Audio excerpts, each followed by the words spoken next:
Thank you, Mr. President. The Society for Threatened Peoples is deeply troubled by the persecutory measures that have been exacted by the Chinese authorities against the Uyghur people in connection with the July 2009 protest and ethnic unrest in the Xinjiang Uyghur Autonomous Region of the PRC. On July 5, 2009, Uyghurs in Urumqi, the regional capital, staged a peaceful protest, and that protest was brutally suppressed by Chinese security forces. In fact, eyewitness accounts provided to human rights organizations and media indicated that security forces committed extrajudicial killings of protesters. Since the July 2009 protests and the ethnic unrest that followed, the authorities have arrested thousands of people, many of them during mass detentions, including mass roundups of young Uyghur men. An untold number of Uyghurs, including teenage boys, have been subjected to enforced disappearances.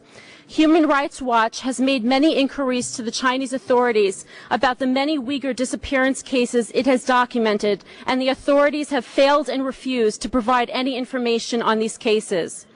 The Chinese authorities have ensured that defendants prosecuted in connection with the July 2009 events have been denied due process. Among other things, they have given judges and prosecutors special instructions on how to handle the July 5th cases. They have handpicked the judicial personnel assigned to the trials according to political criteria.